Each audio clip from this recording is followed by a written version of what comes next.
Hello and welcome, dear listeners, to Mythology for Sleep. Settle in and get cozy, because tonight we're delving into a foundational tale of ancient Greek mythology.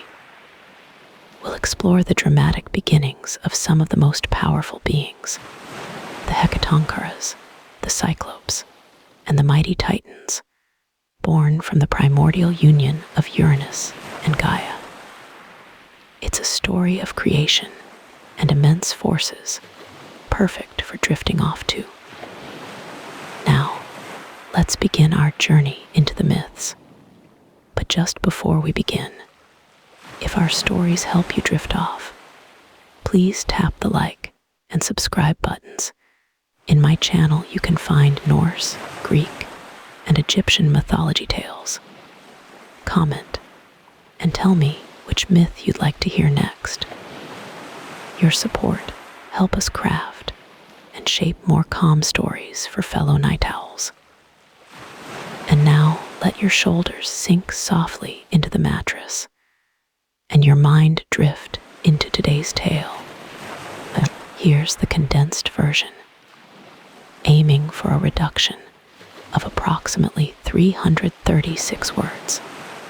Before time, before light, there was only chaos. A vast, formless expanse, silent and dark. Yet within this void, a faint whisper, a nascent hum began to resonate. It was the very first breath of existence, a gentle stirring, a quiet awakening. The void shifted, and from this deep emptiness, something remarkable was about to unfold. Slowly, tenderly, Gaia began to form. She simply was asterisk, emerging like a dream, then solidifying. Her form was immense, beautiful, and magnificent. Her skin was the rich, dark earth, her hair, verdant forests. Her deep, knowing eyes reflected the vast, unblemished sky, holding the wisdom of ages. Her breath became the air, her heartbeat the rhythm of geological time. She was the world made manifest. She was Gaia, the earth. Gaia stretched, a silent, cosmic yawn. Mountains rose, their summits touching the cool air, their flanks cascading downwards. Valleys unfurled, and rivers began to carve their paths, silver ribbons winding through the nascent landscape, whispering secrets. Lakes formed, mirroring the vast, empty sky. Beneath her, the ground pulsed with life. Deep within her core, molten rock churned the warm, comforting heart of the world. Her skin, the land, began to sprout. Tiny fissures hinted at future springs. Gentle undulations formed the beginnings of hills. A world in its infancy, yet utterly complete. Despite her magnificent form, Gaia felt a profound emptiness. She was alone. Chaos, her birthplace, still surrounded her, a silent, unblinking presence. No one to share her awakening, no one to witness her beauty. A quiet sigh escaped her, rippling through the emerging landscape. The emptiness was a hollow ache deep within her vast being. She yearned for companionship, a profound longing filling her. Someone to share this grand existence, to speak with, to create with. Her gaze swept across the nascent world. Beautiful, yes, but too still for her burgeoning heart. The wind, her breath, whispered through empty spaces. The waters, her tears, flowed in solitude, reflecting only her immense form. The silence was deafening, amplifying her solitude. Gaia began to shape her world, pouring her essence into it, willing life into being. From her fertile soil, the first simple forms emerged, tiny microbes, hardy lichens clinging to rock, and soft mosses unfurling. These were her first children, born of her loneliness, small sparks of warmth. She spent ages observing these creations, nurturing them with her being. Her light illuminated them, her warmth sustained them. But they were not enough. They did not speak, did not understand her vastness, could not fill the echoing void. Her yearning grew stronger, pulsing with every beat of her great heart. She needed more than simple life. She needed consciousness, connection. Gaia often gazed upwards, towards the vastness of chaos. She wondered what else might emerge, what wonders lay hidden. She felt a strange pull, an inexplicable longing for something beyond herself. She extended her awareness, reaching out silently into the cosmic darkness, seeking a presence, a kindred spirit. Her yearning was a silent plea, resonating through the nascent cosmos. She dreamt of a partner, a being of equal power and majesty, one who could stand beside her and share her immense task.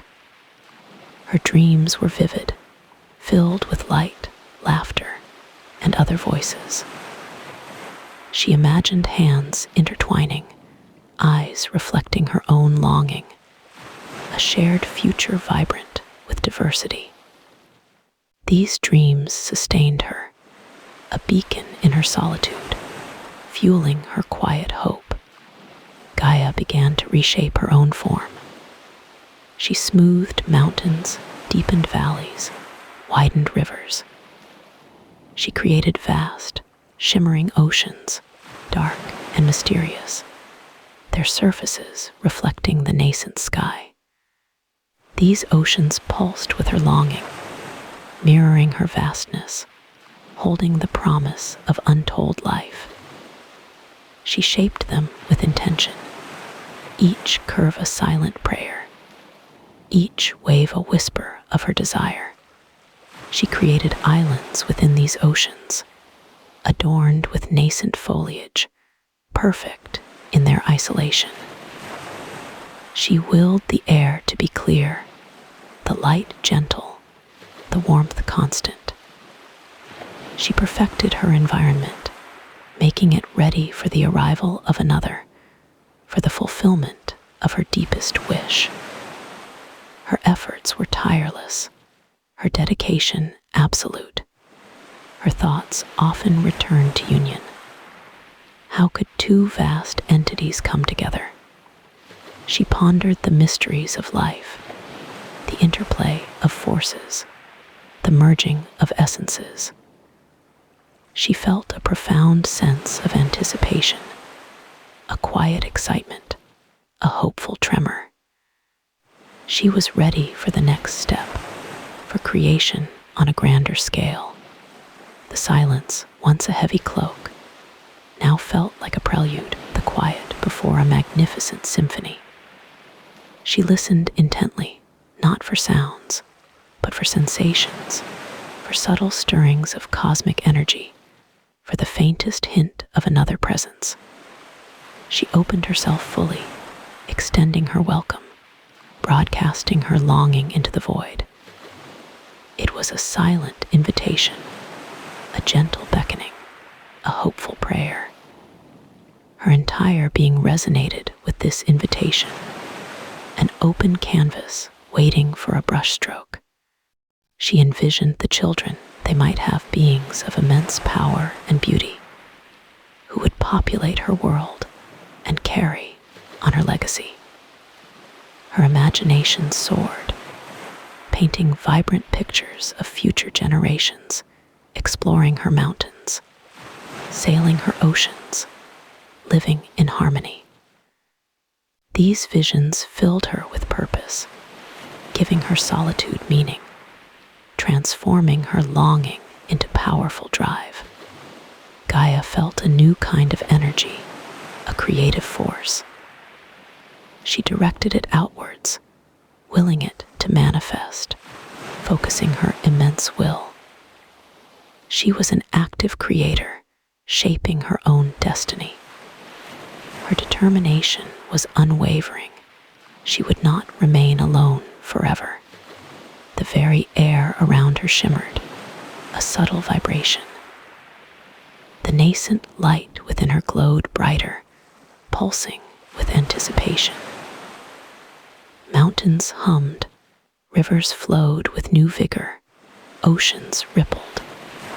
Her entire being resonated with this shift. She was a world alive with expectation, a beacon of hope in the vast darkness. She imagined the moment of encounter, the first glimpse, the first touch, the first connection. Her heart, the molten core of the earth, beat faster, a rhythm of hope, a song of longing. She waited patiently. Her vastness held an incredible stillness, yet within it, a storm of emotion brewed. Her loneliness was tangible, shaping her actions, fueling her desires. Gaia remembered the pervasive silence of chaos, her only companion for eons. But now, it felt different, pregnant with possibility. A waiting silence poised on the brink of profound change. She knew, deep within her ancient core, that her solitude was about to end. Her yearning would soon be satisfied.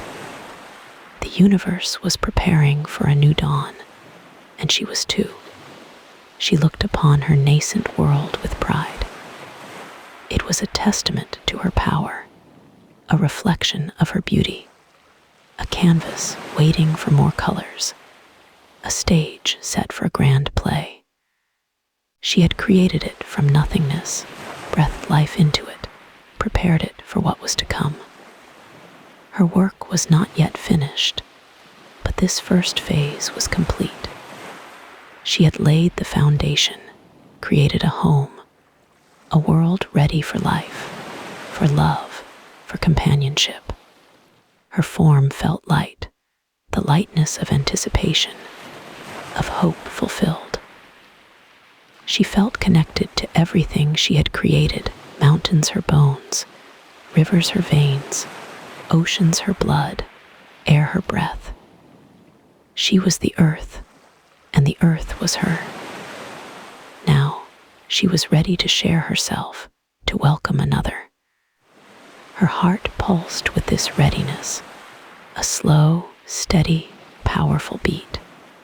The quiet hum, which marked her emergence, now grew louder, not a sound, but a cosmic vibration, a sign, a promise.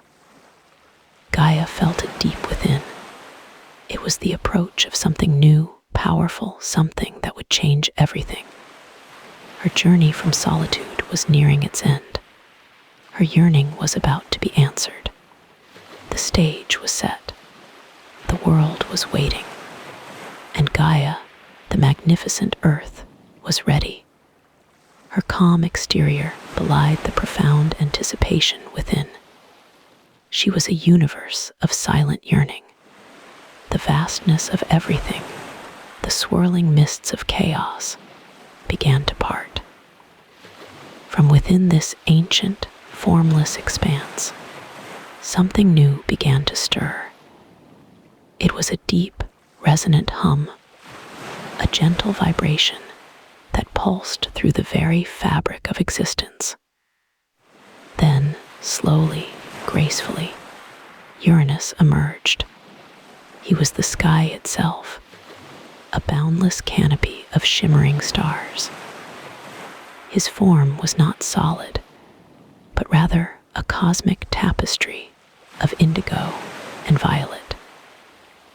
Streaks of starlight, like ethereal rivers, flowed across his immense being. He stretched, slowly unfurling his celestial limbs across the nascent world. Uranus reached out, his starlit essence touching the fertile curves of Gaia. He was drawn to her warmth, to the verdant promise of her being. A soft, luminous glow enveloped them both. It was a union of cosmic proportions, a silent embrace that spanned the very horizon. Their first touch was a whisper, a gentle caress of starlight upon earth. Then, that whisper grew into a sigh, a deep, contented breath. Uranus settled over Gaia, a shimmering blanket of night. He covered her completely, from the highest mountain peak to the deepest ocean trench. His starlight mingled with her earthy essence. It was a beautiful, tender merging of two primordial forces. The world held its breath, witnessing this foundational act of creation. A sense of peace, a profound tranquility, settled over all that was. From this union, this cosmic dance of sky and earth, life began to stir. Deep within Gaia's embrace, new forms began to take shape. They were the first children of Uranus and Gaia, born of starlight and fertile soil. They were immense, powerful, and utterly unique. The first to emerge were the Hecatoncheires. Their names were Briareus, Cottus, and Gyges. They were beings of incredible scale, each one a testament to the raw power of their parents. Their birth was not a gentle unfolding, but a seismic shifting of the very earth. Briareus was the first to push forth. His 100 hands, like a forest of gnarled branches, burst from Gaia's depths. They were strong, incredibly muscular, each one capable of crushing mountains. His 50 heads, a crown of varied expressions, turned in unison towards the starlit sky. Cottus followed, his form equally immense. His 100 hands, like Briareus's, were a display of unimaginable strength. They rippled with raw power, each digit thick as an ancient oak.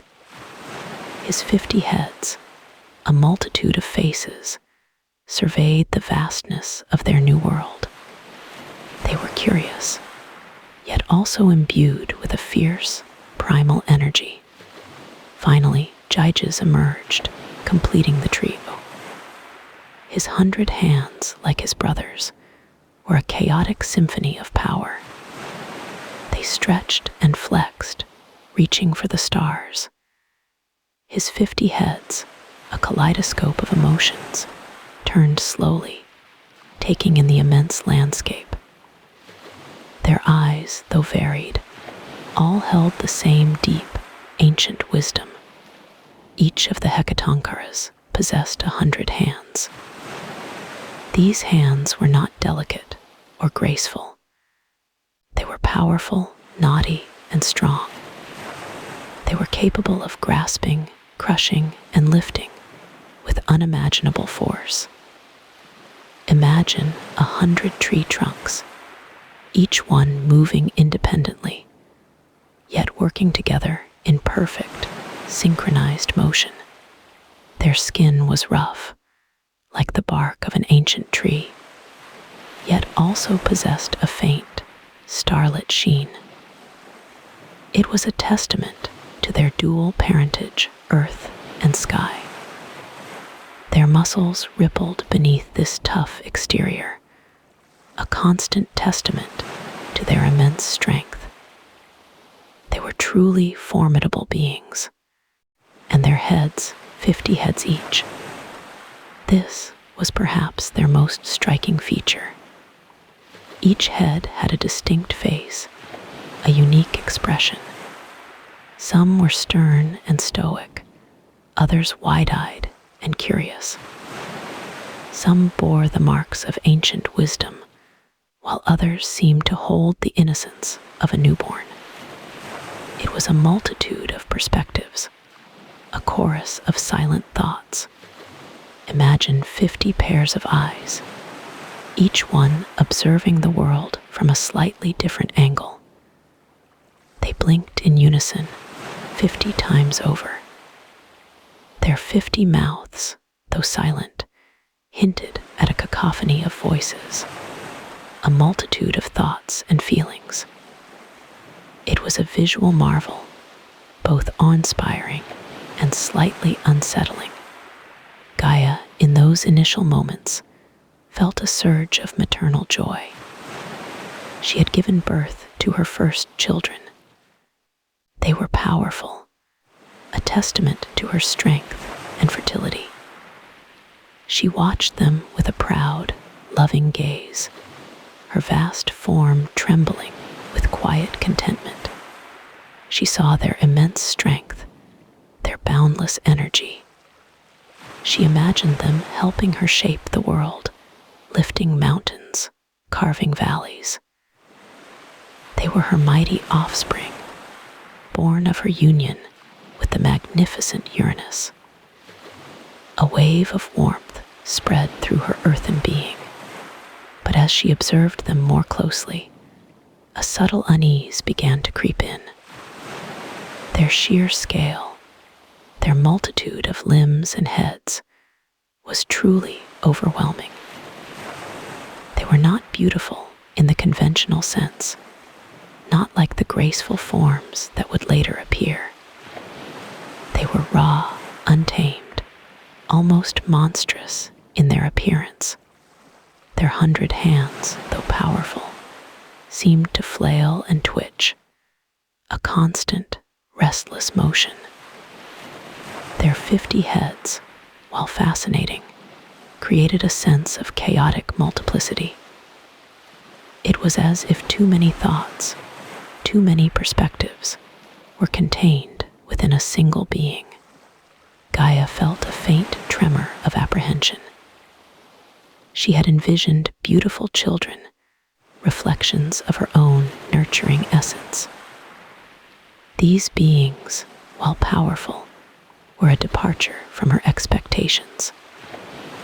They were a force of nature, yes, but also something primal and almost frightening. She watched Briareus test his strength, his 100 hands casually uprooting ancient trees. The earth groaned beneath his immense power.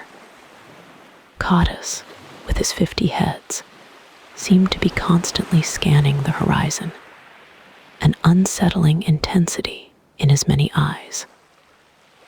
Gyges, the youngest, flexed his numerous hands, a playful yet destructive power in his movements.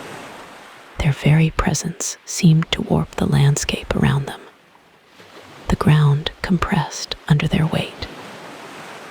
Rivers diverted their course, disturbed by their colossal forms. The air vibrated with their raw, untamed energy. They were magnificent, yes, but also deeply unsettling. Uranus, from his starry perch, also observed his offspring. He saw their power, their undeniable strength. He recognized the echoes of his own boundless energy within them. There was a sense of pride, a father's satisfaction in the might of his progeny. Yet a shadow of concern began to flicker within his starlit gaze. He saw Gaia's subtle shift, her growing unease. He also perceived the sheer, untamed nature of his sons. They were powerful, yes, but perhaps too powerful, too wild. Their appearance was undeniably grotesque. Their 100 hands, though symbols of strength, also hinted at a relentless, unceasing activity. It was as if they could never truly be still. Their 50 heads, each with its own thoughts, suggested a mind that was constantly churning, perhaps even chaotic. Uranus began to worry about the implications of their existence. What would these beings do with such immense power? How would they fit into the nascent world, a world still finding its balance? He felt a prickle of fear, a cosmic shiver, ripple through his starry form. Gaia, meanwhile, tried to reconcile her maternal love with her growing apprehension. She had carried them within her, nourished them from her very being. She loved them, of course, but their monstrous appearance, their sheer, overwhelming presence, was difficult to ignore. She spoke to them, her voice a deep, resonant rumble of the earth. "My sons," she called, her voice echoing through the newly formed valleys. "You are powerful beyond measure, but you must learn to temper your strength." Briareus, with 50 sets of eyes, turned towards her. His 100 hands paused their restless movements. Codus and Gyges also looked towards their mother, a multitude of expressions on their many faces. They were listening, but their understanding seemed limited by their primal nature. Their responses were guttural sounds, deep rumblings that shook the ground. They were still so new, still so raw. They understood strength, power, and perhaps instinct. But the nuances of gentleness, of restraint, these concepts were foreign to them. Gaia sighed, a deep, earth-shaking exhalation. She knew she had brought forth formidable beings. She also knew that their existence would bring challenges. The beauty of her initial union with Uranus was now tinged with a subtle, yet persistent, anxiety. The Hecatoncheires, unaware of their parents' internal struggles, continued to explore their new world. Their 100 hands reached out, touching everything, testing the limits of their immense power. They were a force of nature, unleashed upon the nascent earth. Their footsteps left deep imprints in the virgin soil. The air crackled with their energy. They were a constant, restless presence, a living testament to the raw, untamed power of creation. And Gaia, the Earth Mother, watched them with a mix of pride, love, and growing dread. Her world, her beautiful, emerging world, was now home to these monstrous, powerful children. She wondered what the future held for them, and for the world they now inhabited. Gaia, the vast earth, sighed again. Her heart, though ancient, pulsed with a mother's rhythm. She had just brought forth the Hecatoncheires, giants with 100 hands, with 50 heads. Now, new stirrings began deep within her fertile depths. A different kind of energy gathered, a different kind of life prepared to emerge. The cosmic womb prepared for another birth. A tremor ran through the nascent cosmos. It was a subtle vibration, yet profound. Gaia braced herself. She knew this feeling well. It spoke of powerful, primal forces. These new beings, she sensed, would be different still. They would carry a unique mark. From her boundless being, 3 more sons came forth. They were brothers, born of the same profound impulse. Their arrival unfolded with a quiet, powerful grace. The air shimmered around them. A new light, sharp and focused, pierced the dimness. The first was named Bronze. His very name meant thunderer. He was strong, even at birth. His skin was like polished granite. His muscles rippled beneath it. He pulsed with raw, untamed power. Then came Steropes. His name meant lightning. He crackled with vibrant energy. Sparks seemed to dance around his form. He was quick, agile, and fiercely alive. His presence was electrifying. Finally, Arges emerged. His name signified Bright One. He radiated an intense, focused brilliance. His aura was almost blinding. He seemed to hold the very essence of light. He was the keenest of them all, but what truly set them apart was their eyes. Each brother possessed only one. It was centrally placed on their foreheads. This single eye was enormous and luminous. It pulsed with an inner fire. It seemed to hold the condensed power of the cosmos within its depths. Bronze's eye was a swirling tempest. It mirrored the power of a brewing storm. Within its depths, one could almost see the nascent thunderclouds. It held the deep, resonating boom of distant thunder. His gaze could feel heavy, like a humid summer sky.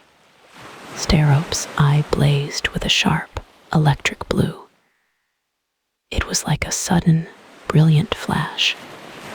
It held the searing heat of a lightning bolt.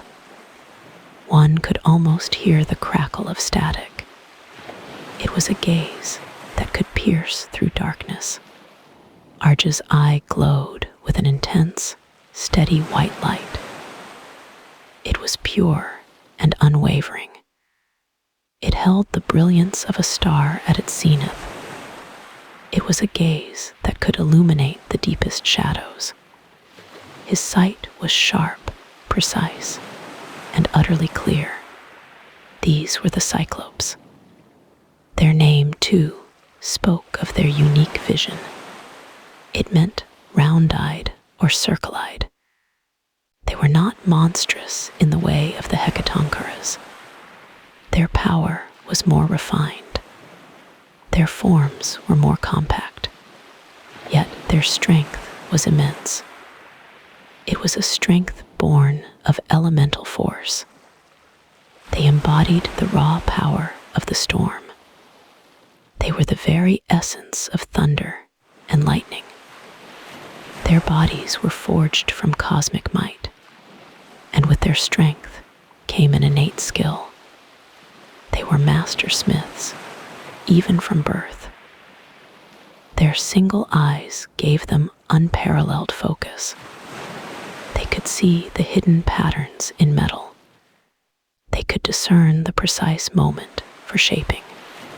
They understood the language of fire. They knew the secrets of the forge. They could bend raw elements to their will. They could hammer and shape with incredible precision. They were born with the knowledge of crafting. They could take the unyielding earth. They could transform it into mighty weapons. They could forge the very essence of the sky. They could capture lightning in their creations. They were truly artisans of the cosmos. They could craft thunderbolts from nothing. They could give lightning tangible form. These were not mere tools for them. These were extensions of their own being. They were born to wield elemental power. Uranus, the Sky Father, looked down upon his new sons. His gaze, usually so vast and encompassing, narrowed. He saw their single, blazing eyes. He saw their powerful, compact forms. He saw the innate skill radiating from them. A shiver of unease ran through him. It was a sensation he was growing accustomed to. First, the Hecatoncheires, those sprawling, many-limbed behemoths. Now, these cyclopes. Their power was undeniable. Their presence was formidable. He had expected perfection. He had envisioned beauty. He had longed for beings of pure light. He had wanted children who mirrored his own serene majesty. But instead, he saw these. He saw deviation. He saw irregularity. Their single eyes disturbed him most deeply. It was an imperfection in his grand design. It was a flaw in the cosmic tapestry. He valued symmetry, order, and harmony. These suns defied his aesthetic. They defied his expectations. He found their presence discomfiting. They were too raw, too elemental. They were too much like the primal forces of creation. He, Uranus, represented the ordered heavens. He embodied the celestial canopy. He was light and ether. They were earth and storm. They were fire and metal. They were a reminder of the wild, untamed aspects of the cosmos. They were a challenge to his serene dominion. He felt a growing sense of alienation. Uranus observed Bronze. He saw the thunderous power in his eye. He saw the latent storm within him. He saw the raw, untamed strength. It was a force that felt almost too great. It was a force that felt uncontrollable. He watched Steropes. He saw the lightning crackling around him. He saw the fierce, electric energy. He saw the blinding flash of his gaze. It was a power that could strike suddenly. It was a power that could shatter. He looked at Arges. He saw the intense, focused light. He saw the piercing clarity of his vision. He saw the unwavering brilliance. It was a light that could reveal too much. It was a light that could expose flaws. Uranus felt a profound sense of revulsion. It was a cold, creeping sensation. It started in his vast, ethereal chest. It spread throughout his infinite being. His perfect, celestial form recoiled. He felt disgust for his own offspring. He saw them as grotesque deformities. He saw them as aberrations of nature. He saw them as a stain upon his perfect creation. He could not reconcile their appearance with his lofty ideals. He could not accept their difference. A new emotion began to simmer within him. It was a dark, insidious feeling. It was fear. He, the boundless sky, felt fear. It was a fear of the unknown. It was a fear of what he could not control. These suns, with their immense power, felt threatening. Their skills as smiths, their ability to forge thunderbolts, it was too much. What if they turned their power against him? What if they challenged his supreme authority? The thought was a venomous seed. It took root in his mind. It began to sprout dark suspicions. He had intended his children to glorify him. He had expected them to admire his boundless majesty. He had dreamed of a perfect lineage. Instead, he saw potential rivals. He saw forces beyond his grasp. He saw beings that defied his will. His sense of paternal pride withered. It was replaced by a chilling dread. His love faded, replaced by cold calculation. He began to view his children as burdens. He saw them as threats to his reign. He saw them as obstacles to his absolute power. He had believed himself untouchable. He had considered himself supreme. But now, doubt gnawed at him. His tyrannical nature, previously dormant, began to stir. It was a latent darkness within him. It was a shadow that had always existed. It now began to unfurl its chilling wings. His serene facade began to crack. The vast, encompassing sky darkened slightly. A subtle shift occurred in the cosmic atmosphere. The gentle, pervasive light of his presence dimmed. A colder, harsher quality entered the air. The heavens themselves seemed to stiffen. Uranus retreated into his own vastness. He pulled away from the fertile earth. He distanced himself from his monstrous progeny. He began to contemplate drastic measures. He began to devise a terrible plan. His mind, once filled with starry thoughts, now churned with dark designs. He considered how to contain them. He pondered how to control their power. He sought a way to remove this blight. He wanted them gone from his sight. The Cyclopes, unaware of their father's growing malice, continued to learn. They practiced their forging. They experimented with elemental energies. Their single eyes glowed with focused intent. They were simply being themselves. They were innocent of their father's rising fury. They were ignorant of his dark intentions. They were merely exploring their innate abilities. They were simply existing. They were merely growing. They were merely living. But the seeds of conflict had been sown. The first hints of Uranus's tyranny had emerged. The sky, once a benevolent presence, had begun its subtle descent. The stage was being set for a cosmic struggle. The first acts of a great drama were unfolding, and Gaia, the earth, felt it all. She sensed her consort's growing coldness. She felt his withdrawal. She perceived his rising anger. Her heart ached for her children. She knew, with a mother's instinct, that danger loomed. She felt the shift in Uranus.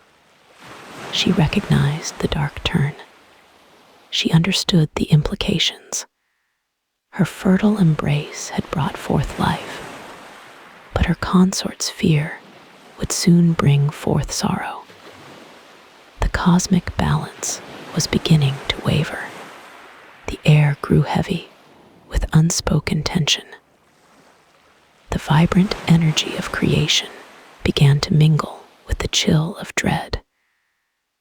The early cosmos, so full of potential, now held the promise of pain. A shadow had fallen over the dawn of time. This was the beginning of Uranus's reign of terror. This was the first true sign of his cruelty. This was the moment his nature began to twist. This was the true birth of his tyrannical heart. The heavens would never be the same. The earth, Gaia, sighed a deep, resonant tremor. Her body still pulsed with the recent births. Yet, a new stirring began within her. It was a different kind of life. This wave felt less monstrous, more refined. Uranus, the sky, noticed too. His gaze softened slightly. He watched with a strange mixture of awe and apprehension. These new arrivals would be unlike their siblings.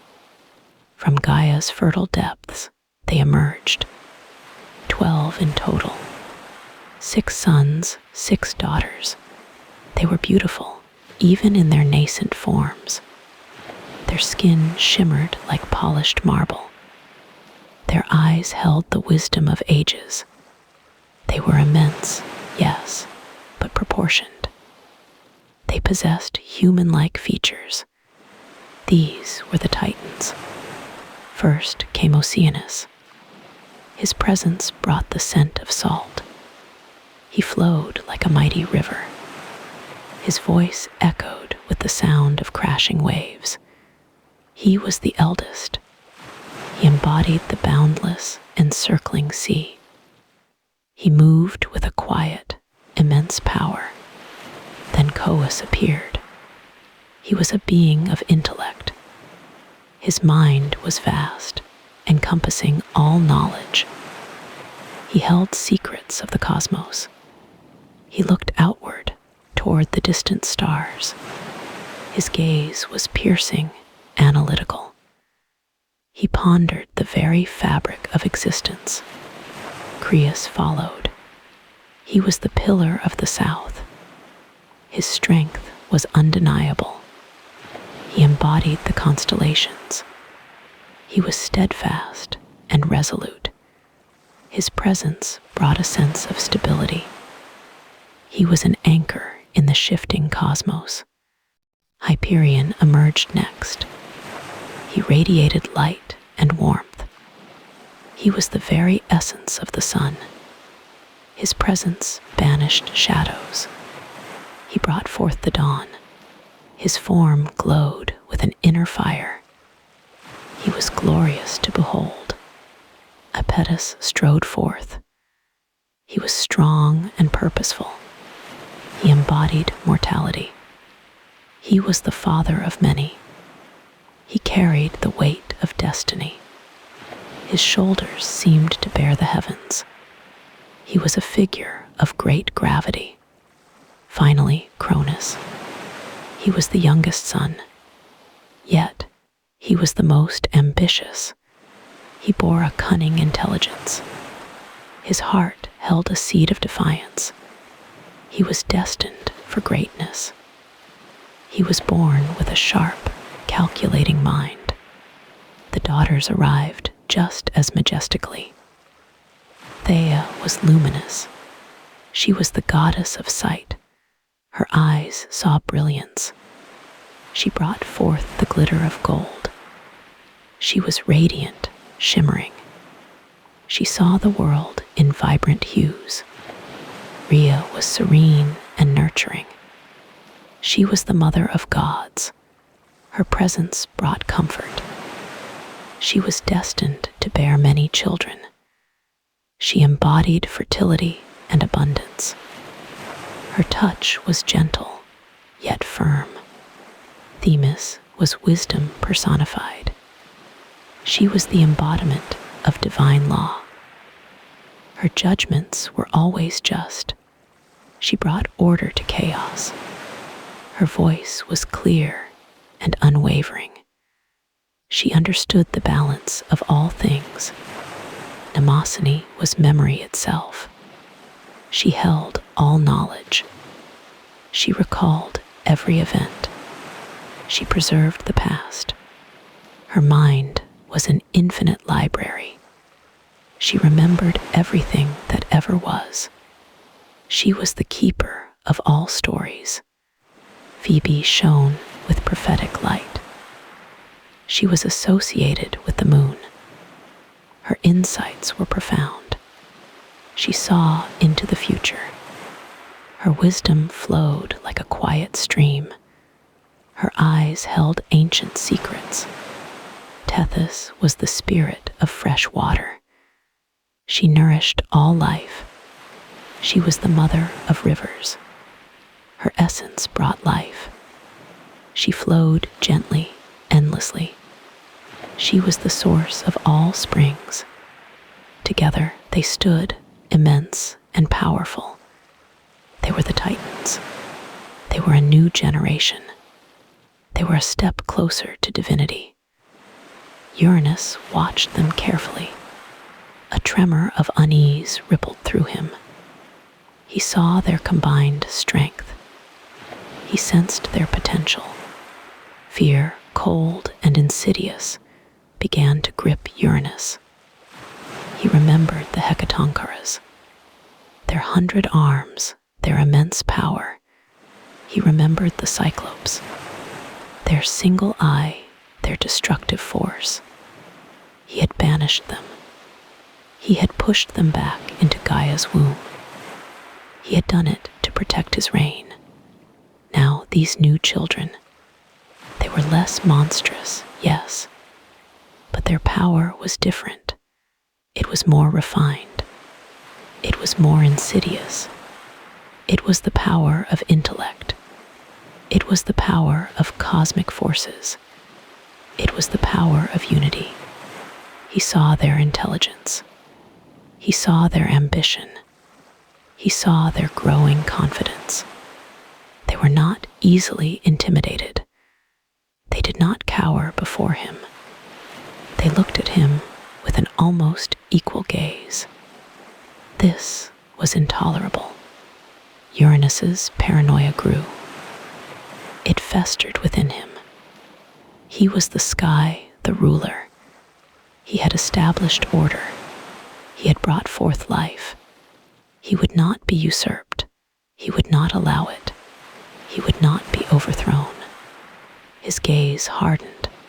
His thoughts darkened. He began to devise a plan. It was a cruel plan. It was born of fear. It was born of absolute power. He would ensure his continued reign. He would crush any potential threat. He remembered the dark abyss, Tartarus. It was a place of eternal torment. It was a place of endless suffering. It was the deepest part of the underworld. It was where he would send them. It was where they would be imprisoned. But not just the new Titans. He would start with the older ones, the Hecatoncheires, the Cyclops. They were already confined. He would simply make their imprisonment permanent. He would ensure they never saw light again. He would ensure they never threatened him. He looked down at Gaia. He saw her suffering. He felt her pain. It was a dull ache within his own vastness. But his fear overshadowed everything. His desire for control superseded all else. His tyranny was absolute. Gaia groaned. Her body convulsed. She felt the pressure building. Her children, her beloved children, were being forced back within her. Their cries echoed in her depths. Their struggles tore at her essence. No, she rumbled. Her voice was a deep tremor. It shook the very foundations of the earth. Uranus, stop. What are you doing? Uranus ignored her pleas. His face was a mask of cold resolve. He extended his vast, ethereal hands. He began to push. He pushed with all his immense power. He forced the Hecatoncheires. He forced the Cyclops. He drove them deeper. He drove them into Tartarus. Their screams were muffled. Their struggles weakened. They were consumed by the darkness. They were swallowed by the abyss. Gaia writhed in agony. Each forced movement was a stab of pain. Each muffled cry was a tear in her heart. She felt their despair. She felt their hopelessness. They were her children. They were part of her. And now they were imprisoned. They were suffering. They were trapped within her own body. It was an unbearable burden. Uranus then turned his gaze to the Titans. They stood, wide-eyed, watching. They saw the fate of their siblings. A chill ran through them, a fear they had not known before. Uranus's power was absolute. His cruelty was immense. He raised his hand. "You too," he boomed. His voice thundered across the nascent cosmos. "You will know your place." The Titans instinctively recoiled. Oceanus tried to flow away. Coeus attempted to reason. Creus braced himself for impact. Hyperion tried to shine brighter. Iapetus stood his ground, defiant. Cronus, however, watched and learned. His eyes narrowed. A flicker of something dark ignited within him. But Uranus was too powerful. He moved swiftly. He moved with the force of a cosmic storm. He seized them. He began to push them back. He began to force them into the earth. It was a brutal act. It was a desperate act. Gaia cried out again. Her agony was immense. Her body was stretched.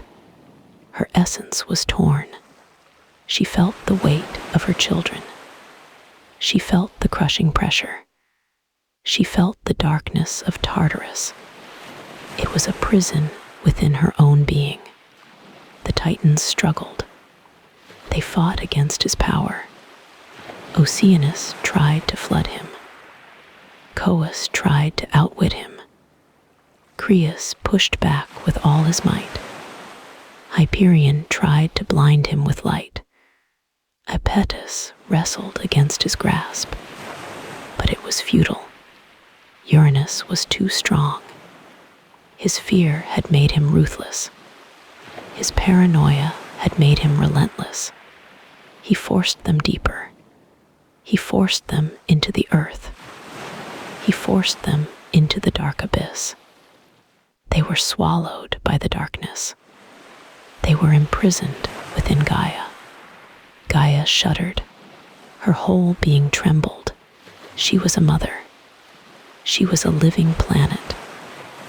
And now she was a prison. Her heart was broken. Her body was ravaged. Her children were trapped within her. They were suffering. She felt their pain. She felt their anger. It simmered within her depths. It was a slow, burning rage. It was a quiet, potent fury. It was a promise of vengeance. It was a mother's wrath. Uranus stood triumphant. He surveyed his work. He had secured his reign. He had eliminated the threats.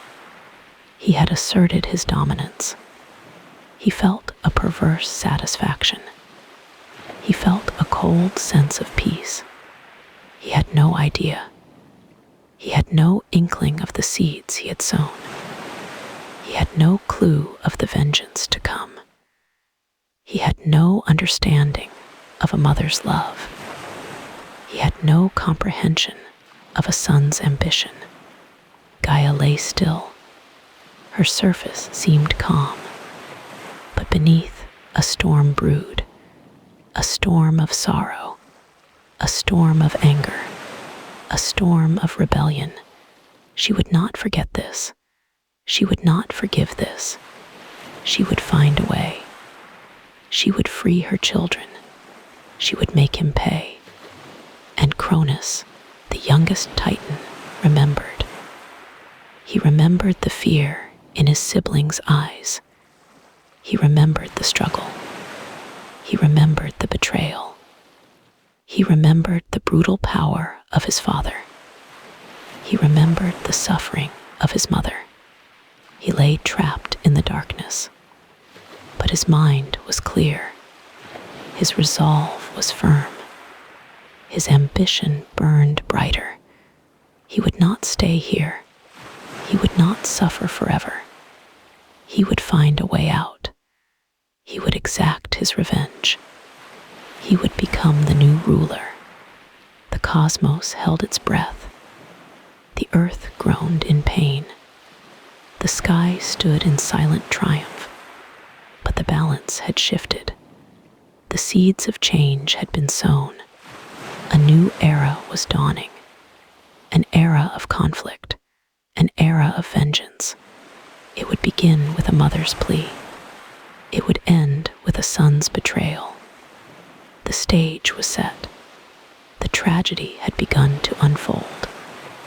The quiet darkness held a promise of future strife. Gaia's pain grew. It was a gnawing ache. It was a crushing weight. Each time, Uranus pushed her children back. He forced them deep inside her. Her womb became a prison. She felt their fear there. She felt their muffled cries. Her own heart ached with theirs. It beat a slow, painful rhythm. The earth itself seemed to groan. A deep tremor ran through her being. It was not an earthquake. It was her own suffering. Her vast, ancient body convulsed. Small cracks appeared in the land. Her tears were not water. They were molten sorrow. They flowed into underground rivers. They etched new caverns. Her grief was immense. She felt the hecatoncheires. They were restless within her. Their 100 hands pushed against her. They yearned for light and air. They yearned for freedom. The Cyclopes, too, strained. Their single eyes pulsed. They saw only darkness there. They felt only confinement. Their strength grew, but so did their despair. Uranus remained oblivious. He floated in the heavens. He basked in his own power. He saw only his dominion. He heard only his own voice. Gaia's voice was different. It was a low hum at first. It rose from the deepest chasms.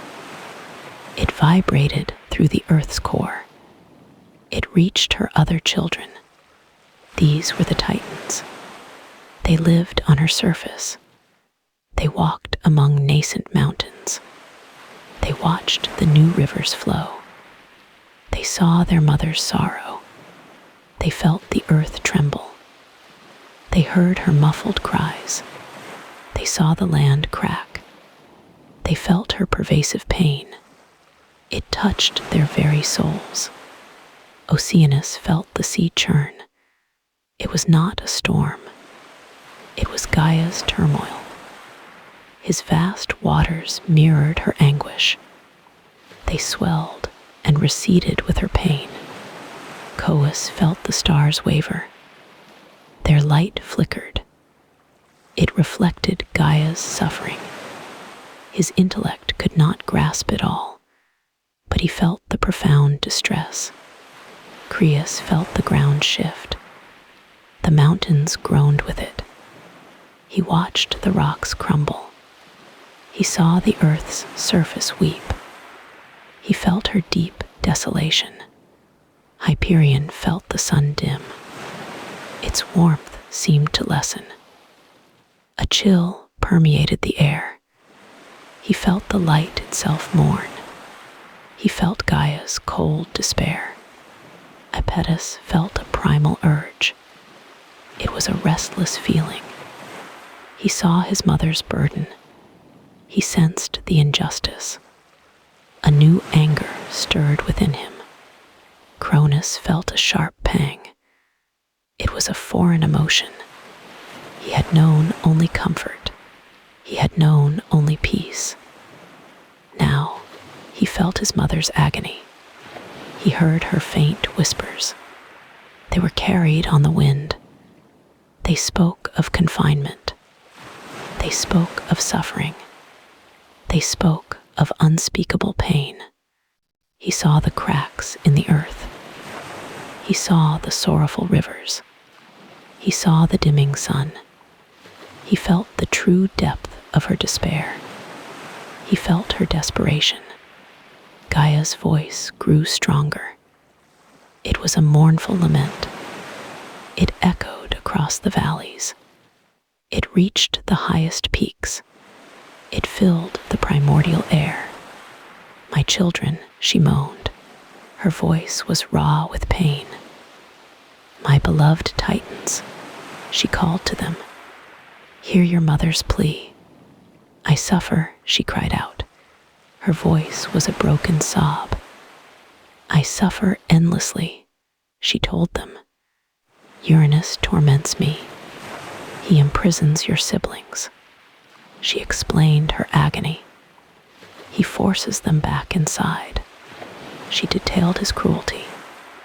"My womb is a dungeon. My body aches." She described her physical pain. "My spirit weeps." She revealed her emotional torment. "I am in constant anguish." They yearn for freedom. She spoke of the Hecatoncheires. They yearn for light. She spoke of the Cyclopes. Their cries echo within me. I cannot bear it. Her voice was filled with despair. "This burden is too great." She confessed her weakness. "I cannot endure alone." "He is your father." She acknowledged the truth. "But he is a tyrant." She declared his nature. "He knows no compassion. He fears their power." She explained his motive. "He fears their strength." She revealed his insecurity. "He fears what they might become." "He fears what you might become," she warned them. "He fears all freedom." She revealed his true nature. "He fears all growth. He seeks to control." She explained his desire. "He seeks to dominate." She described his ambition. "He seeks only his own power. We are all his victims." She included them in her suffering. "He oppresses us all." She showed their shared fate. "He binds us with fear."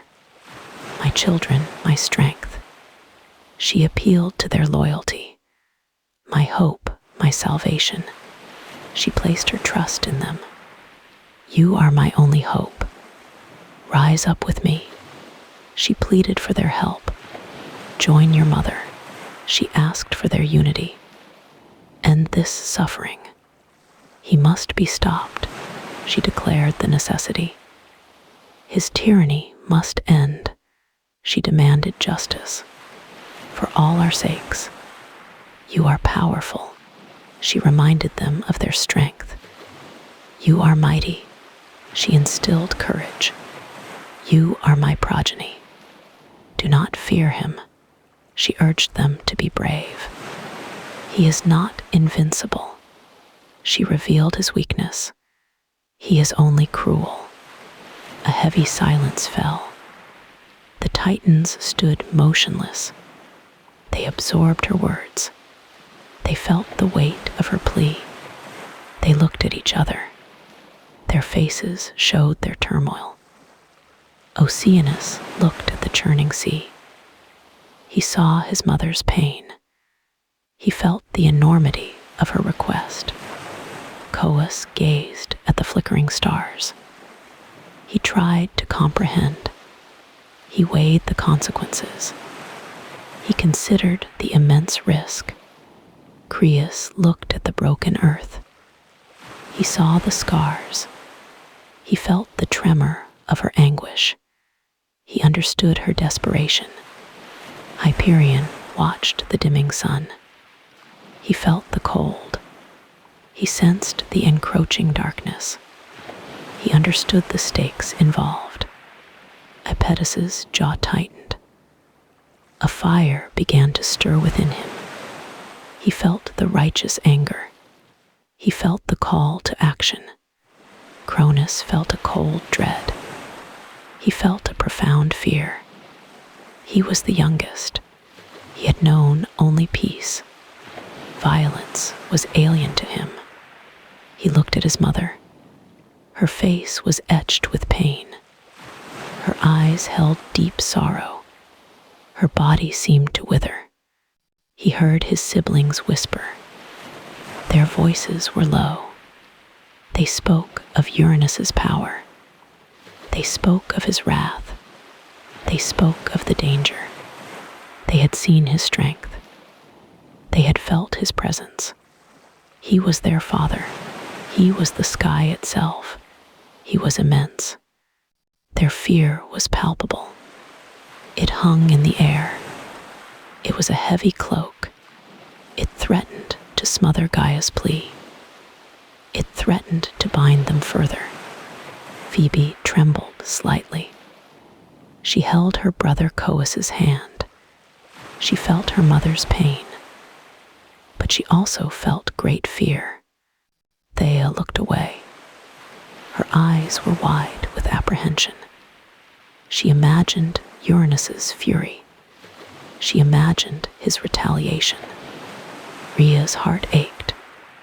She felt her mother's suffering deeply, but the thought of confronting Uranus filled her with dread. He was omnipotent.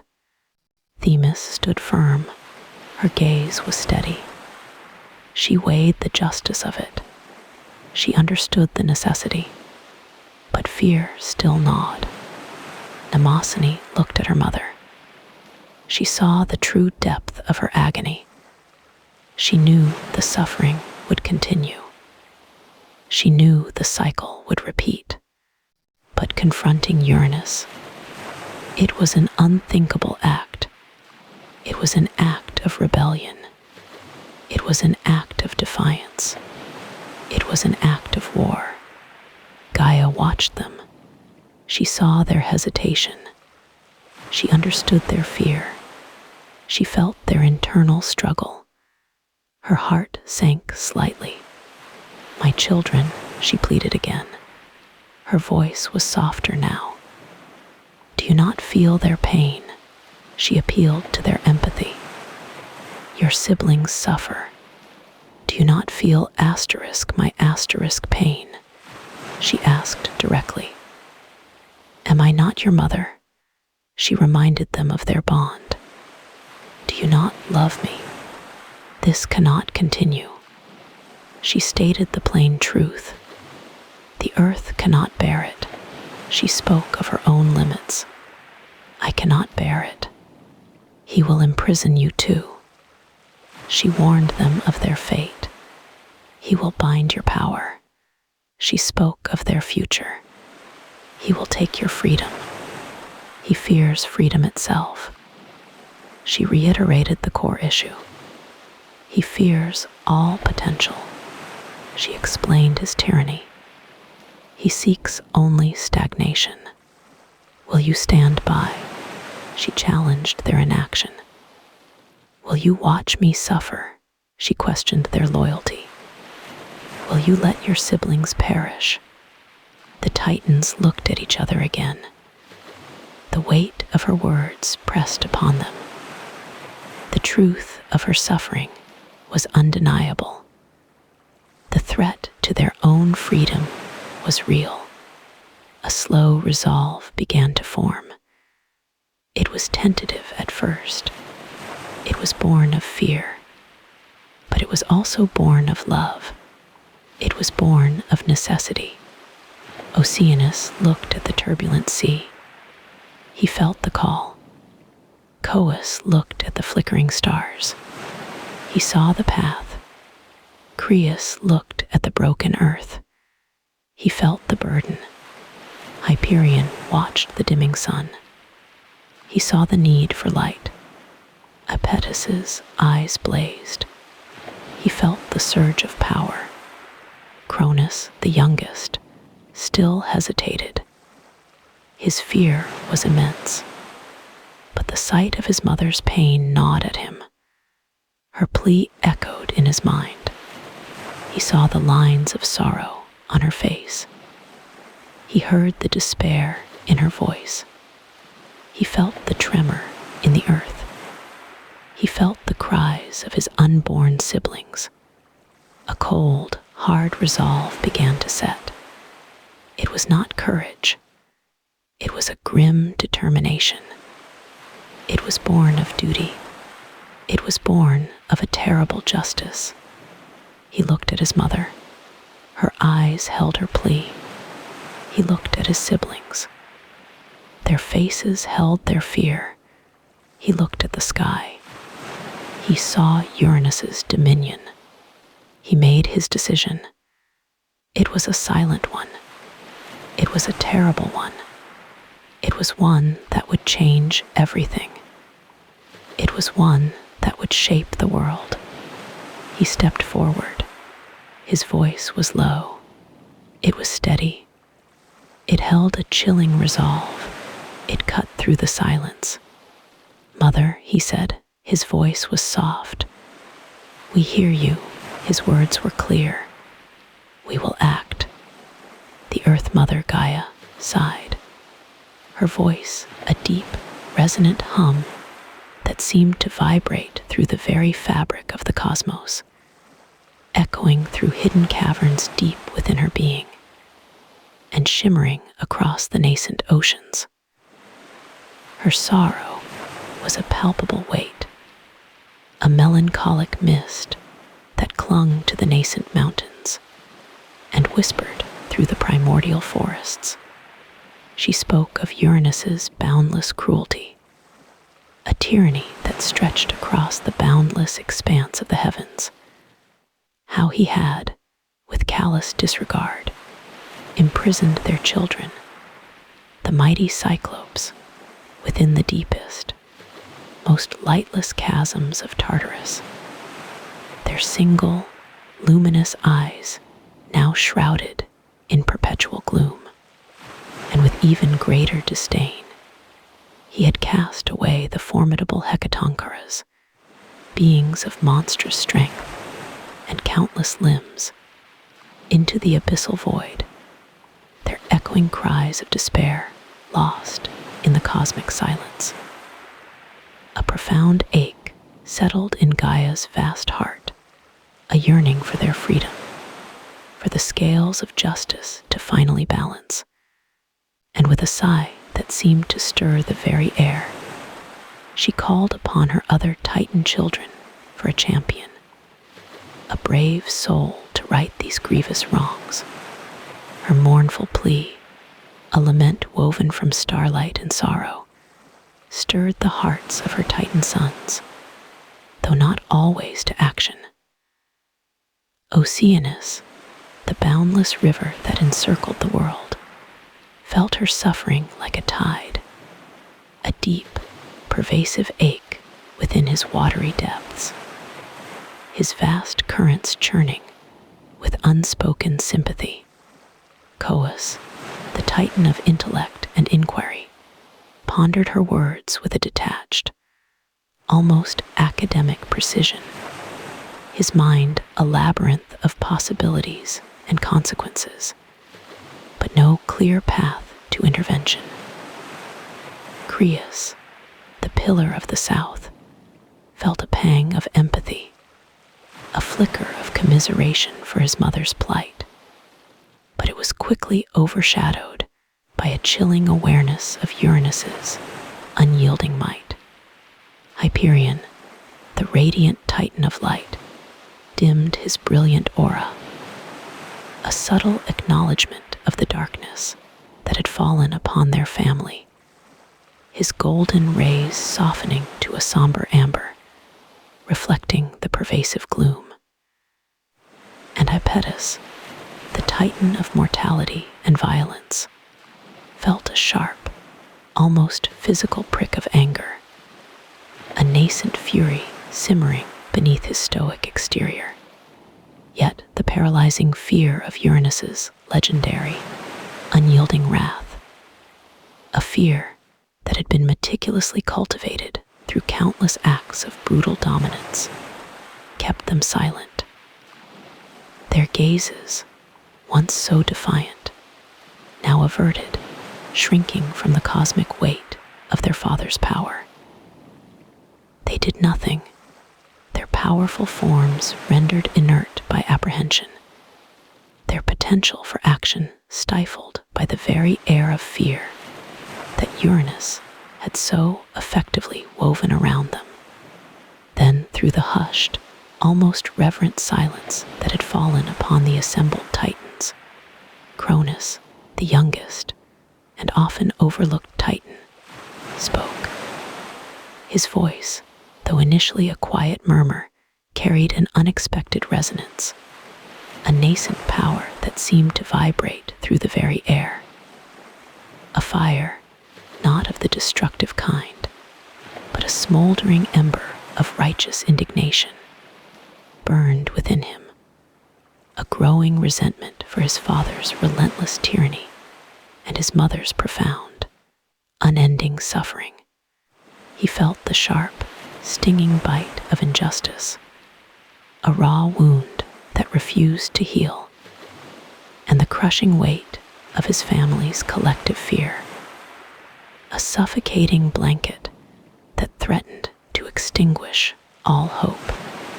Cronus stepped forward, his powerful form moving with an unexpected grace, his expression grim, etched with a newfound determination.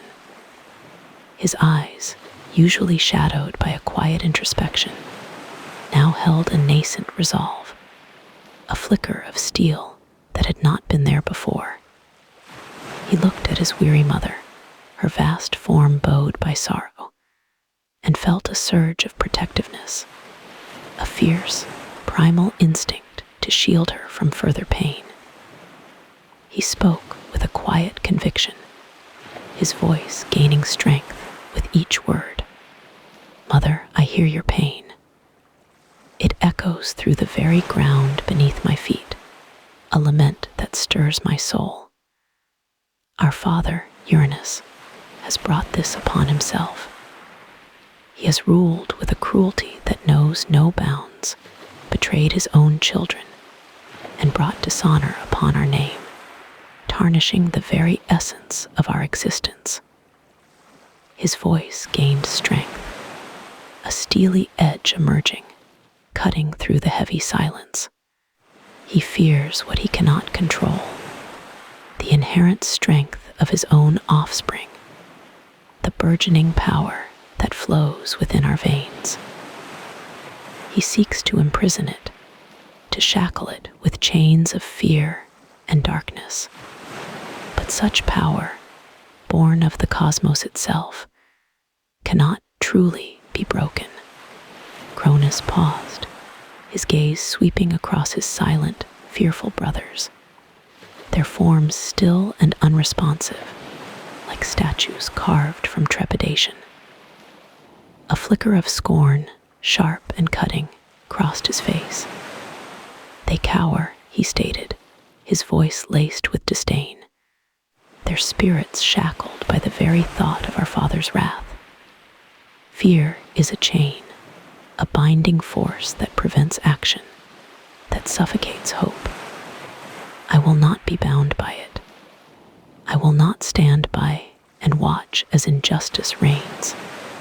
Gaia looked at her youngest son, a profound sense of wonder and a fragile spark of hope igniting within her vast, ancient heart. It was a faint glow at first, like a distant star, but it rapidly brightened, radiating warmth through her sorrow. She recognized the fierce, unwavering fire in his eyes, a reflection of her own primordial strength, and the undeniable depth of his resolve, a nascent power that resonated with her very being.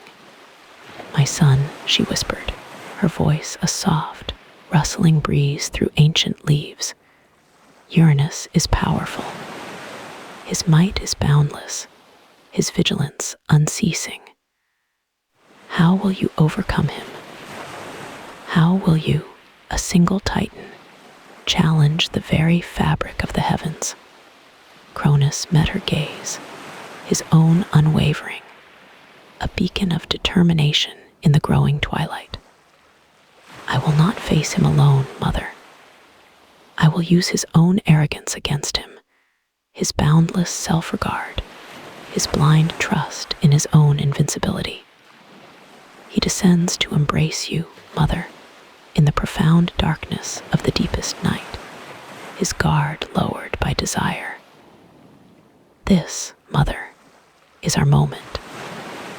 This is the precise juncture where his strength becomes his vulnerability. He leaned closer, his voice dropping to a conspiratorial whisper. His love for you, twisted though it may be, is the key. Gaia listened intently, her vast consciousness absorbing every word, every nuance of his plan. A new concern, cold and sharp, pricked at her. And what weapon will you wield, my son? His skin is like diamond, harder than any stone known to the cosmos, impervious to all but the most potent forces. No blade, no spear, no force of nature has ever pierced it. Cronus smiled grimly, a chilling, almost predatory glint in his eyes. You, Mother, must forge the weapon. You, who commands the very essence of this world, who holds the primordial power of creation within your vast being. Only from your essence can such a weapon be born, a force capable of piercing the heavens themselves. Gaia's vast consciousness stretched, reaching deep within her own primordial being. From her very essence, from the hard, unyielding rock that formed her bones, from the dark, silent depths of her unformed core, she extracted a shimmering, dark material. It pulsed with a contained energy, a raw, untamed power that seemed to hum with silent anticipation. With a deep, resonant hum that vibrated through the very air, she molded it with her immense will, shaping it with the ancient wisdom of the cosmos. It solidified into a sickle, its blade gleaming with an inner, cold light, a luminescence that seemed to absorb the surrounding darkness. It hummed with a quiet, almost imperceptible power, a low thrum that promised devastating force. Molded from adamant, the hardest substance in existence, it was a weapon of unparalleled might, a cosmic blade capable of cleaving through anything. Gaia held it out to Cronus, her massive hand cradling the powerful artifact. Her eyes, ancient and wise, held a mixture of profound sorrow for the necessity of such an act, and an unyielding resolve for the justice it would bring. Here, my son, she whispered, her voice a blend of ancient wisdom and maternal love. The adamant sickle, forged from my very being, from the pain and hope that courses through my veins. It is unbreakable, unyielding, a testament to the power of truth. Use it to free your brothers, to bring justice to this tormented world, to end this tyranny that has suffocated us all for far too long. Cronus took the sickle. Its cold, smooth surface pulsed with a strange, almost electric warmth, a resonance that seemed to hum in harmony with his burgeoning ambition, his growing sense of destiny. The weight of it in his hand was profound, a tangible representation of the burden he had taken upon himself. Thank you, Mother, he said, his voice firm, unwavering, echoing with a newfound authority. I will not fail you. I will not rest until justice is served, until our family is free, and the cosmos is set right. This sickle will be his undoing, the instrument of his downfall. With the adamant sickle clutched firmly in his grasp, Cronus began his preparations, moving with a quiet urgency, a focused intensity that belied his youthful appearance. He scouted Uranus's nightly path to Gaia's embrace, a celestial journey that began high in the shimmering ether and descended through the darkening heavens. He noted every subtle shift in the cosmic currents, every whisper of the stellar winds, identifying the ideal ambush point with a strategist's precision. It was a secluded, narrow pass, a cosmic chasm hidden by ancient, craggy rocks that seemed to predate time itself, and thick, shadowy foliage that absorbed all light. The darkness here was absolute, a profound, suffocating void, and the silence was equally profound, broken only by the faint, distant hum of the cosmos. It was a place where even Uranus's keen senses would be dulled, where his celestial radiance would be swallowed whole. He practiced his movements in the inky blackness, a phantom warrior rehearsing his deadly dance. He swung the sickle, feeling its balance, its deadly arc, envisioning the swift, decisive strike that would end Uranus's reign.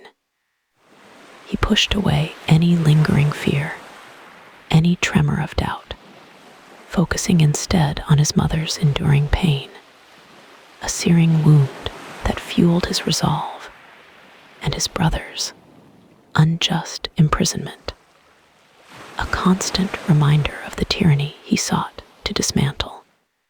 These powerful emotions, anger and ambition, mingled and swirled within him, forging a potent force that propelled him forward.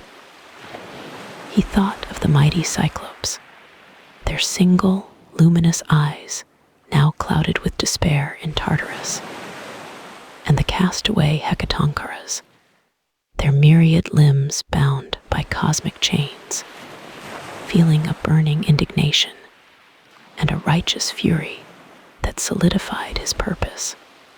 The night approached, heavy with a palpable tension that seemed to hum in the very air, a cosmic stillness before the storm. The stars above seemed to hold their breath, their light dimming in anticipation. Cronus felt the immense weight of the moment, the terrifying gravity of his decision, a choice that would forever alter the course of creation. He walked towards the ambush point, his footsteps silent on the ancient ground, the adamant sickle heavy in his hand, a cold, smooth extension of his unwavering will. He became one with the shadows, a specter of vengeance, his presence fading into the cosmic gloom, waiting. He waited. Minutes stretched into an eternity, an agonizing crawl of time where every breath was a conscious effort, every heartbeat a drum solo of anticipation. The air grew colder, denser, charged with an unseen energy. Then, a distant rumble began, a low, resonant thrum that vibrated through the very ground beneath his feet, growing steadily louder, Uranus's majestic descent from the starry heights. The ground vibrated with increasing intensity, a seismic thrum that announced the arrival of the Sky Father. A colossal shadow, vast and encompassing, fell over the landscape, swallowing the last vestiges of starlight. Uranus was near, his immense presence filling the cosmic void. Cronus's grip tightened on the adamant sickle, his knuckles turning white, his resolve hardening into unyielding stone. The rumble became a thundering roar, a cosmic symphony of power and arrogance. The very air vibrated with Uranus's approach, a whirlwind of starlight and cosmic dust. Cronus's eyes, gleaming with a cold, unwavering determination, fixed on the approaching form. He saw Uranus's massive, unsuspecting form, outlined against the faint, residual glow of the distant stars. His celestial radiance momentarily dimmed by the deep embrace of the night. He was descending, as always, towards Gaia, oblivious to the fate that awaited him. Cronus took a deep, steadying breath, the chill night air filling his lungs. He raised the adamant sickle, its otherworldly blade catching a faint, unseen light, a harbinger of the coming storm. The stage was set. The cosmic drama, millennia in the making, was about to unfold. The vast, inky canvas of the cosmos shimmered. Uranus, the sky, felt an ancient, longing stir within him. He yearned for Gaia, the earth, his beloved consort. A slow, deliberate descent began. His starlit form stretched across the heavens. He moved with a quiet, cosmic grace. A gentle, shimmering light preceded him. It painted the world below in hues of twilight. He drew closer to the verdant expanse. Gaia awaited him, a soft, welcoming presence. Her mountains rose like ancient, dreaming giants. Her valleys cradled the nascent rivers. A silent anticipation filled the air. She felt his approach, a familiar warmth. Cronus, however, was also waiting. He hid in the deep shadows. He clutched the jagged sickle tightly. His heart beat a relentless rhythm. It echoed the coming storm. His eyes, cold and resolute, watched. Uranus descended fully now. He enveloped Gaia in a tender embrace. His starry cloak draped over her. It was a moment of profound cosmic union. The universe held its breath. It witnessed their ancient dance. Then Cronus moved.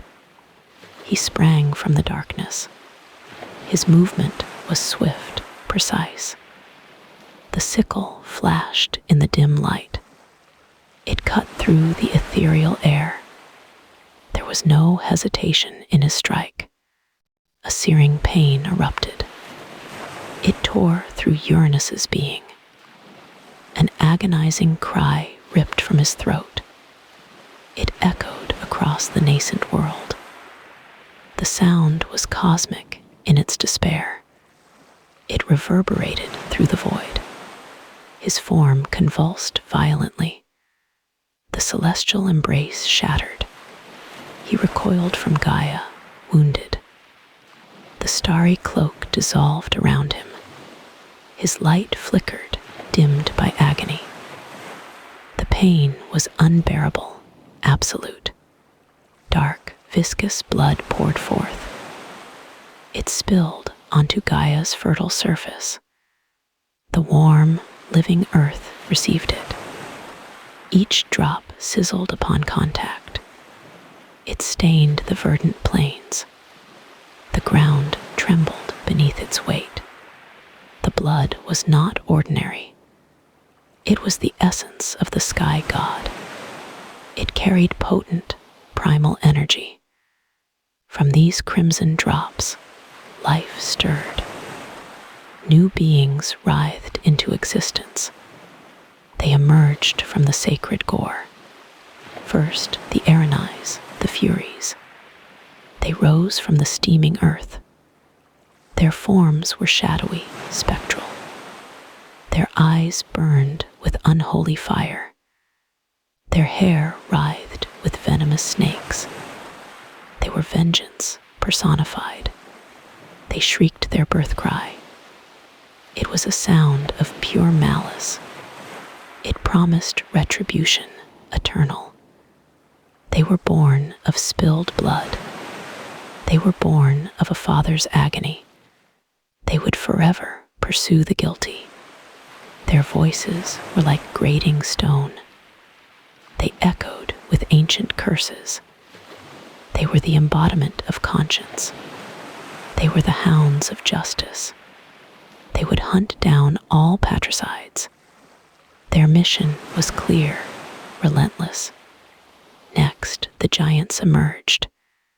They were immense, colossal beings. Their forms were rough, immense. They were born of the earth's raw power. They were beings of titanic strength.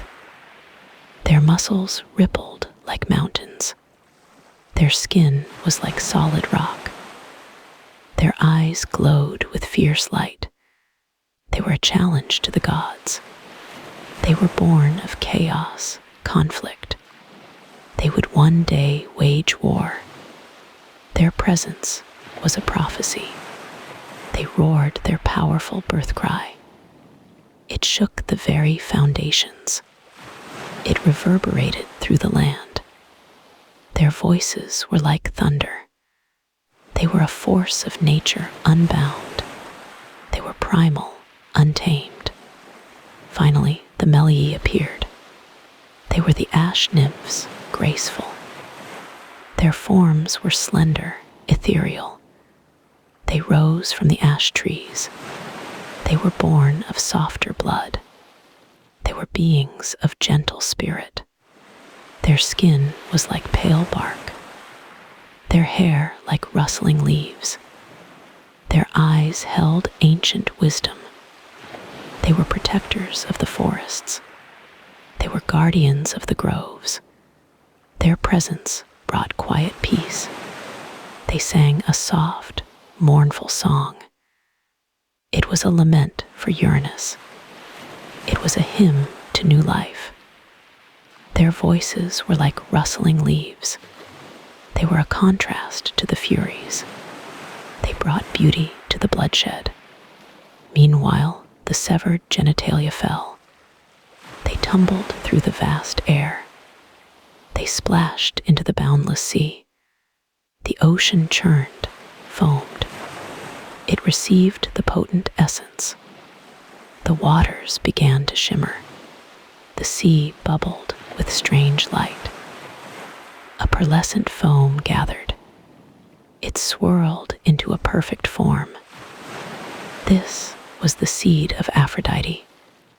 She was not yet fully born. Her emergence was still to come. But the promise was there. The beginning had been made. A new goddess was stirring. She would rise from the waves. She would bring love, beauty. Her birth would be magnificent. Uranus, crippled and enraged, withdrew. He soared back into the heavens. His wounds bled starlight. The pain was a constant companion. He cursed Cronus with his last breath. His words echoed through the void. "You will suffer a similar fate," he bellowed. "Your own child will betray you." His voice was ragged, broken. It carried the weight of prophecy. It was a curse, a warning. It sealed Cronus's destiny. The sky remained forever changed. It was no longer a warm embrace. It was a distant, wounded presence. It held the memory of pain. It bore the scars of betrayal. The cosmos mourned its king. Gaia wept silently below. Her tears nourished the earth. She grieved for her wounded consort. She grieved for the violence. She grieved for the shattered peace. Her heart was heavy with sorrow. The birth of these beings marked a shift.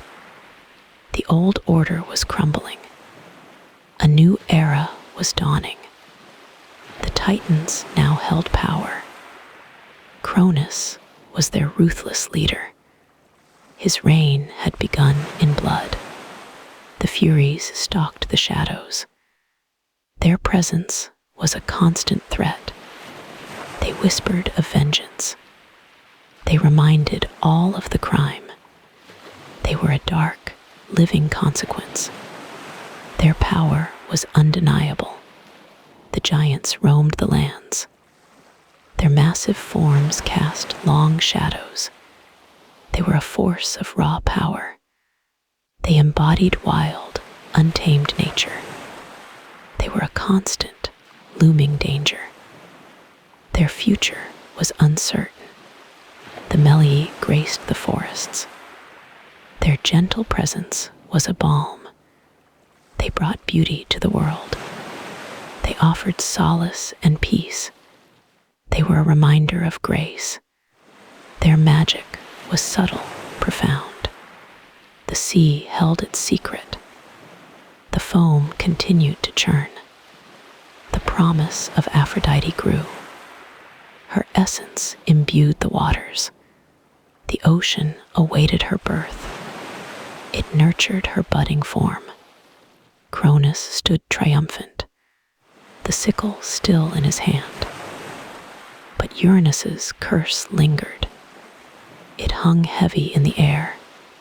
It was a dark, inescapable cloud. It foreshadowed his own downfall. He felt a fleeting victory, a sense of immense power, but a chill touched his heart. The prophecy gnawed at him. He would eventually face fate. His future was already written. The world was forever altered. The sky and earth were estranged. The bond was broken, shattered. The age of chaos had arrived. The universe held its breath. It awaited the next act. The air was heavy now. It carried the scent of blood. It whispered of betrayal. It hummed with new energies. The stars seemed to weep. They witnessed the profound change. The night deepened around them. The moon rose, pale and cold. It cast long, eerie shadows. The world was a different place. It was a place of new beginnings. It was a place of terrible ends. The echoes of Uranus's cry faded, but the pain remained. It was etched into the cosmos. It was woven into creation. It was a timeless, cosmic wound. It would never truly heal. The Furies' whispers grew louder. Their vengeful cries intensified. They were a constant reminder. They were the embodiment of justice. They would not rest until balance. Their purpose was absolute. The giants' footsteps thudded. They shook the very ground. Their power was undeniable. They were a force to be reckoned with. They were a threat to all. Their strength was immense. The Melii's songs were softer. They were a quiet lament. They brought a touch of beauty. They offered a moment of peace. They were a gentle, soothing presence. Their magic was subtle. The sea continued its churning. The foam grew more luminous. The form within became clearer. Aphrodite was taking shape. Her birth was imminent now. The world awaited her beauty. Cronus looked up at the sky. He saw his father's distant form. He felt a shiver of fear. The curse was a heavy weight. It pressed down on his soul. His reign would not be peaceful. The universe spun onward. Its story unfolded slowly. The consequences of actions. They rippled through time. The past shaped the future. The cycle had begun. The stars twinkled faintly. They watched in silent judgment. They bore witness to all, to love, to betrayal, to birth, to destruction. Their light was eternal. The earth breathed slowly. It absorbed the new life. It held the painful memories. It awaited its destiny. Its story was intertwined with the sky, with the gods, the age of the Titans. It had begun in violence. It would end in conflict. The prophecy would unfold. The cycle would continue until balance was restored. The thunderous cacophony slowly faded. Uranus, once a vibrant presence, now seemed to dim. He recoiled from Gaia's grasp, a celestial body shrinking from her touch. His light, once so brilliant, flickered and waned. He drifted upwards, away from the fertile earth. A shadowy figure, he ascended into the boundless void. Gaia watched him go, a deep sigh escaping her ancient lips. It was a sound of release, yet also of profound sorrow. Cronus stood tall amidst his siblings. The golden sickle gleamed, still clutched in his hand. Its sharp edge reflected the dimming light of the fading sky. A sense of immense power surged through him. He felt the universe shift, acknowledging his ascendance. The air crackled with a new, potent energy. His brothers and sisters, the mighty Titans, gathered around him. Their eyes, once filled with fear, now held a glint of triumph. Oceanus, with his vast, watery gaze, nodded slowly. Tethys, her gentle eyes reflecting the calm seas, offered a small smile. Hyperion, the radiant one, seemed to glow a little brighter. Theia, his luminous consort, mirrored his serene confidence. Coeus, the Titan of intellect, watched Cronus with keen interest. Phoebe, with her prophetic wisdom, observed him with a thoughtful expression. Iapetus, strong and unyielding, stood ready. Mnemosyne, the Titaness of memory, began to etch this moment into eternity. Themis, with her unwavering sense of justice, remained impassive. Rhea, her heart a mixture of pride and apprehension, simply watched her son. She saw the ambition in his eyes, the hunger for control. Cronus raised the sickle high. The air hummed with anticipation. "We are free," he declared, his voice echoing across the nascent cosmos. "Free from the tyranny of our father." A roar of approval rose from the Titans. They cheered, their voices shaking the very foundations of creation. They embraced, their powerful forms radiating joy. The long shadow of Uranus had finally lifted. They danced on the plains, their heavy footsteps barely disturbing the earth. Their laughter, deep and resonant, filled the air. This was their moment, their victory. A new age was dawning. Food and drink appeared, as if by magic. Ambrosia, sweet and intoxicating, flowed freely. Nectar, sparkling with starlight, filled their golden goblets.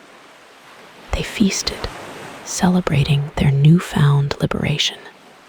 Cronus watched them, a small, knowing smile playing on his lips. He had won. The cosmos was theirs for the taking. He felt the weight of responsibility, yet also the thrill of absolute power. But a nagging thought lingered, a dark, persistent whisper in the back of his mind.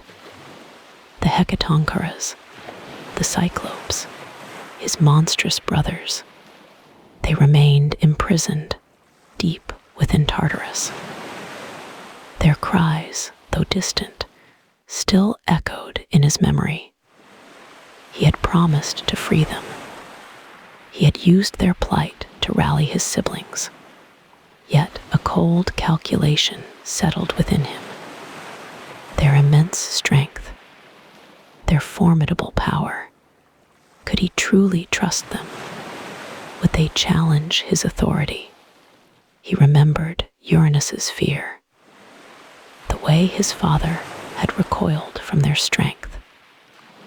Cronus felt a similar unease stir within his own heart. He pushed it down, deep into the recesses of his being. He would deal with them later. For now, the celebration. For now, the glory. He raised his goblet, joining in the revelry. The metallic clang of gold against gold filled the air. Rhea approached him, her eyes soft with concern. Cronus, she began, her voice a gentle murmur. What of your brothers, the Hecatoncheires and the Cyclopes? Cronus turned to her, his smile unwavering. They are safe, mother, he replied, his voice smooth as silk. They are merely resting, recovering from their long imprisonment. Rhea's brow furrowed. She knew his words were only half-truths. She saw the glint in his eye, the subtle shift in his demeanor. A mother's intuition was rarely wrong.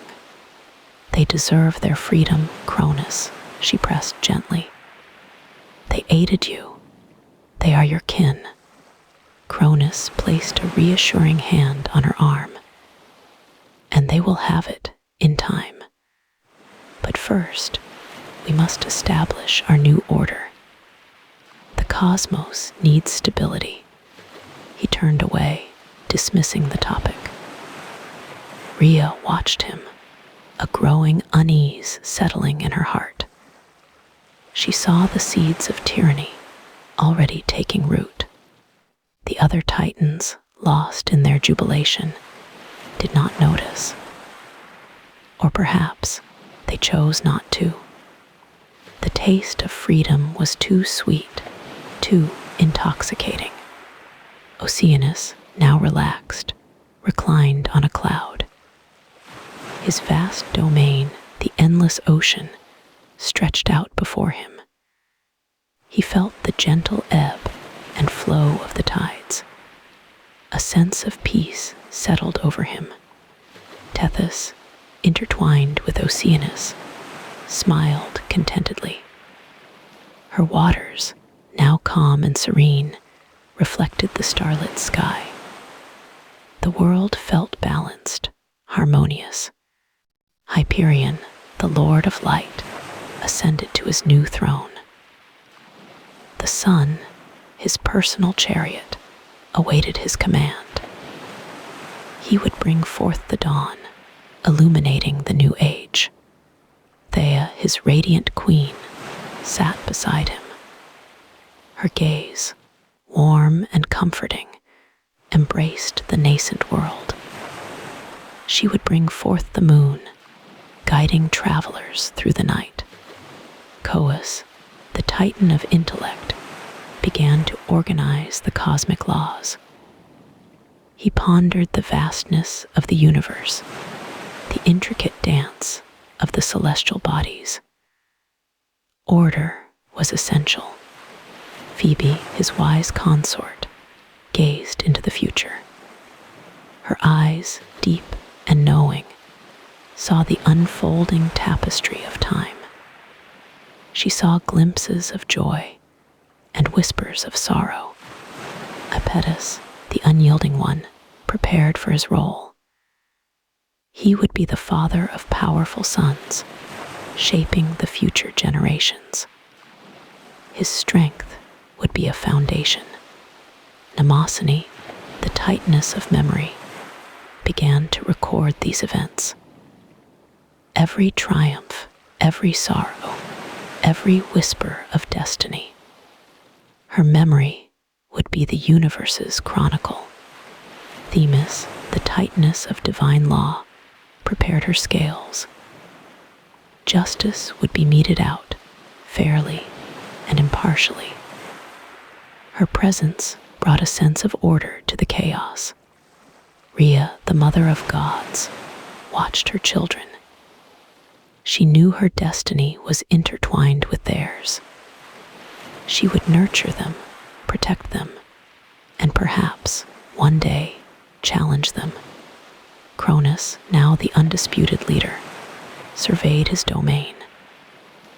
The earth, now vibrant and teeming with life, lay beneath his feet. The sky, vast and endless, stretched above him. He felt the immense power coursing through his veins. The weight of creation rested on his shoulders. He was the king, the ruler of all. He decreed that this new era would be known as the Golden Age, a time of peace, prosperity, and abundance, a time when all beings would live in harmony. He envisioned a world free from strife, free from fear, a world where creativity flourished and knowledge blossomed, a world shaped by the wisdom of the Titans. He sat upon his newly formed throne, crafted from pure starlight. His golden sickle, now a symbol of his authority, lay beside him. He was content, yet deep within him, a seed of doubt remained. A tiny, persistent whisper, the memory of his father's fear, the echo of his own betrayal. He looked out at the celebrating Titans, their faces alight with joy, their hearts filled with hope. They trusted him. They believed in his vision. He would not fail them. He would not become like Uranus. He would rule with wisdom, with justice, with benevolence. He vowed it. But the paranoia, a subtle venom, had already begun to seep into his heart. The fear of being overthrown. The fear of losing his newfound power. He remembered the prophecy, the chilling words that had driven Uranus to madness, that a son would rise and usurp his throne. He dismissed it, a mere superstition. He was stronger, wiser, more cunning than his father. He would defy destiny. He would control his own fate. The celebration continued, vibrant and joyous. The Titans reveled in their freedom. The stars shone brighter. The earth hummed with new life. The Golden Age had begun. A time of unparalleled beauty and peace. But beneath the shimmering surface, a dark current began to flow. Cronus, the new king, carried the weight of his past, the echoes of his broken promises, the whispers of his burgeoning paranoia. The Hecatonchires and the Cyclopes remained imprisoned. Their cries, though unheard by the celebrating Titans, still resonated in the depths of Tartarus. Their continued captivity was a dark omen, a foreshadowing of the tyranny to come. testament to Cronus's growing fear.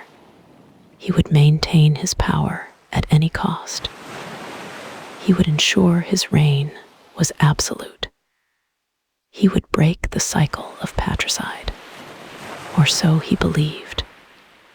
The Fates, however, had other plans. Their threads, intricate and unyielding, were already being woven. The Golden Age, though glorious, was merely a prelude, a fleeting moment of peace before the storm. The stage was set for the next act. Cronus, the triumphant son, was destined to become the fearful father. His reign, though initially beneficent, would eventually succumb to his deepest fears. The seeds of his downfall were sown even as he celebrated his victory. The very act of rebellion had instilled in him the fear of rebellion. He closed his eyes, savoring the moment. The cheers of his siblings, the warmth of the ambrosia, the intoxicating taste of absolute power. He was the king. The cosmos was his. And for now, that was enough. The future, with all its complexities, could wait. The stars above twinkled, seemingly in agreement. The moon, a crescent smile, cast a gentle glow. The earth, finally at peace, slumbered beneath them. This was the dawn of the Titan Age, a time of immense power and boundless possibility, a time that would forever shape the destiny of the universe. And so, the story of Uranus's fall concluded. The reign of Cronus began. A new chapter in the grand tapestry of mythology unfolded. Sleep now, little one. Let the echoes of the Titans' celebration lull you to rest. Dream of a golden age of peace and prosperity. But remember the whispers, the subtle hints of what lies beneath the surface. For even in the brightest of times, shadows can lurk. The cosmos holds many secrets, many stories untold. Drift into slumber and let your own dreams unfold. The stars watch over you, just as they watched over the nascent world. Their gentle light guides your way. Rest deeply, peacefully, until the dawn. The universe awaits your awakening. If these whispers brought you rest, you're welcome to subscribe for more calm tales. A gentle, like also guides fellow night owls here.